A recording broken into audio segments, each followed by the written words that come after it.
Assalamualaikum warahmatullahi wabarakatuh. Anak-anak, bagaimana kabarnya? Mudah-mudahan selalu sehat dan berada dalam lindungan Allah ya. Baiklah, sebelum kita mulai pembelajarannya, alangkah baiknya kita membaca ta'awudz dan basmalah dulu ya. A'udzubillahi minasyaitonirrajim. Bismillahirrahmanirrahim. Nah, untuk tema hari ini kita akan membahas tentang surat menyurat. Nah, siapa di sini yang suka bikin surat menyurat? Mungkin kalau anak-anak zaman sekarang lebih ke chattingan ya, entah itu lewat SMS, WhatsApp, IG, ataupun Facebook. Kayaknya sih jarang yang sekarang ada surat menyurat. Tapi nggak apa-apa, karena tema hari ini kita akan mempelajari tentang membangun komunikasi yang efektif secara tertulis melalui surat. Nah, sebelum kita ke materi, Ibu mau memberitahukan tujuan dari pembelajaran kali ini. Yang pertama, kalian diharapkan mampu mengidentifikasi informasi dari surat pribadi dan surat dinas yang dibaca ataupun didengarkan. Yang kedua, dapat menyimpulkan isi dari surat pribadi yang dibaca atau didengarkan. Yang ketiga, mampu menelaah unsur-unsur kebahasaan dari surat pribadi atau surat dinas yang dibaca atau didengarkan. Dan yang keempat, dapat menulis surat pribadi maupun dinas untuk kepentingan resmi dengan memperhatikan struktur teks, kebahasaan, dan isinya. Nah, sekarang adalah contoh surat pribadi dan surat dinas. Yang di sebelah kanan adalah contoh surat dinas dan yang di sebelah kirinya ada contoh dari surat pribadi. Nah, kira-kira ada perbedaan nggak sih dari kedua contoh surat ini? Pastinya ada dong ya, dari judulnya aja udah beda. Nah, kita teliti yuk sama-sama apa aja sih perbedaan antara surat pribadi dengan surat dinas. Yang pertama, tujuan penulisan. Nah, tujuan penulisan surat dinas itu biasanya untuk keperluan kedinasan yang bersifat resmi.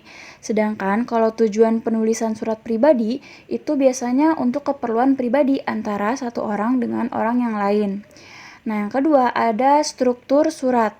Nah, struktur surat dinas itu memiliki kepala surat dan nomor surat. Sedangkan kalau surat pribadi tidak memiliki kepala surat atau kop ya, kita sebutnya kop surat dan nomor surat. Nah, struktur lainnya mah tidak jauh berbeda antara surat dinas dan surat pribadi. Yang ketiga, bahasa yang digunakan. Nah, bahasa yang digunakan dalam bahasa dinas itu biasanya ragam bahasa baku, sedangkan bahasa yang digunakan dalam surat pribadi itu biasanya tidak formal tetapi tetap sopan, dan ragam bahasa yang digunakan itu tergantung kepada penerima surat. Yang keempat, pada surat dinas, kata sapaan yang digunakan itu biasanya bersifat formal. Sedangkan pada surat pribadi, kata sapaan sama seperti orang yang sedang melakukan percakapan. Nah ya, jadi kan kelihatan banget ya antara surat pribadi dengan surat dinas itu memang berbeda, terutama dari segi bahasanya. Kalau di surat pribadi kan kata sapaannya ya biasanya dengan salam kangen gitu, atau assalamualaikum, atau hai apa kabar gitu. Sedangkan kalau di surat dinas dia biasanya bahasanya lebih baku atau formal dan biasanya diawali dengan kata dengan hormat gitu. Nah, selanjutnya ada bagian-bagian atau struktur dari surat pribadi. Yang kita bahas pertama surat pribadi ya.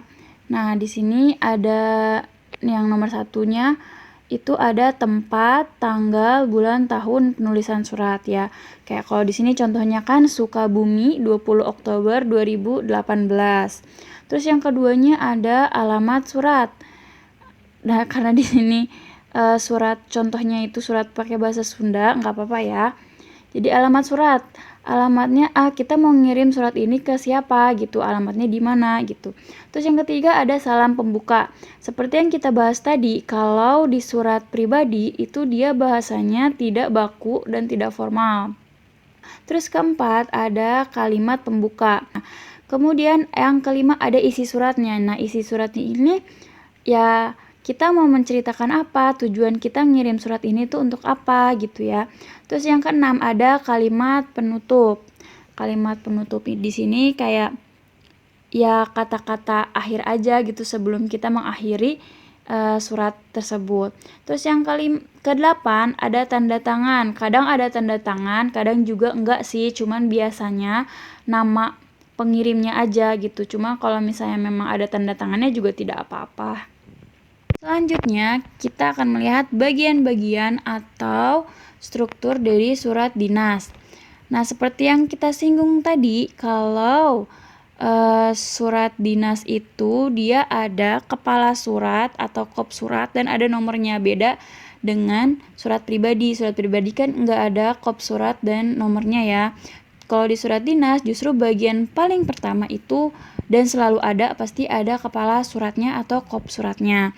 Nah, kop surat itu kan biasanya diisi dengan nama lembaganya. Kalau di sekolah ya mungkin diisi dengan nama sekolahnya. Terus nomor 2 ada tanggal surat. Yang ketiga juga ada nomor surat pastinya. Yang keempat ada sifat surat. Nah, sifat surat di sini maksudnya mungkin lebih ke apakah surat ini surat yang penting yang wajib disegerakan atau tidak, dan apakah surat ini tuh surat yang rahasia atau tidak. Jadi itu sifat suratnya ya. Yang kelima ada lampiran, yang keenam ada hal atau perihal, yang ketujuh ada alamat, juga yang ke-8 ada kalimat pembuka. Nah, biasanya kalimat pembuka untuk surat-surat dinas itu biasanya dengan kata dengan hormat. Terus yang ke-9 ada isi surat.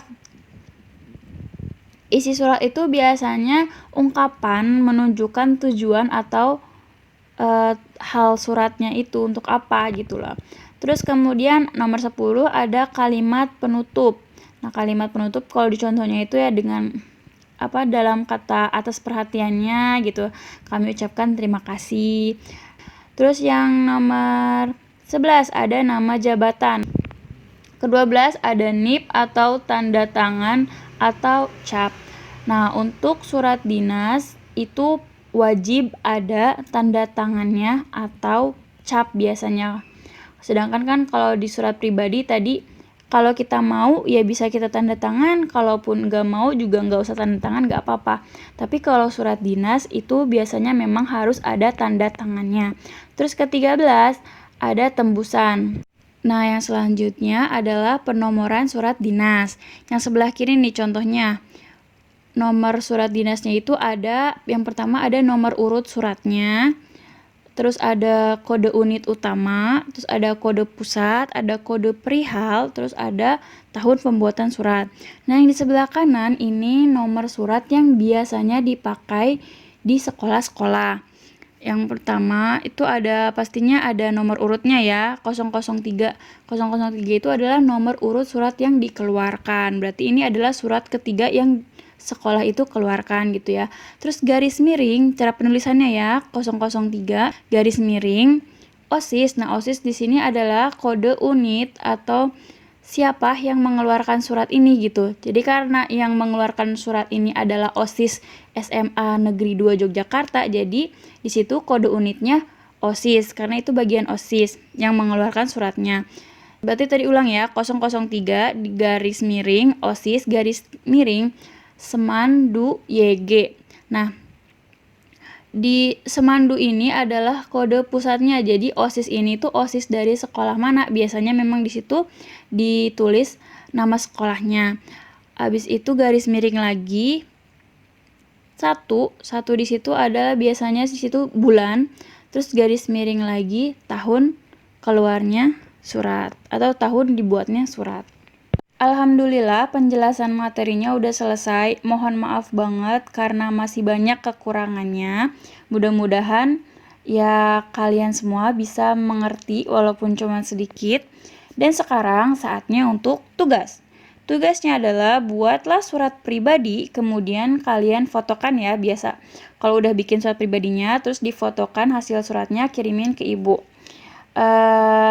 Itu terserah kalian mau ngirim surat ke siapa, entah itu ke teman, mau ke orang tua, mau ke saudara, ke siapapun ya. Nanti tinggal difotoin ke ibu. Surat pribadi ya. Kita akhiri pembelajaran hari ini dengan membaca hamdalah dan doa kifaratul majlis. Alhamdulillahirabbil alamin. Subhanakallahumma wa bihamdika asyhadu an la ilaha illa anta astaghfiruka wa atubu ilaik. Terima kasih. Assalamualaikum.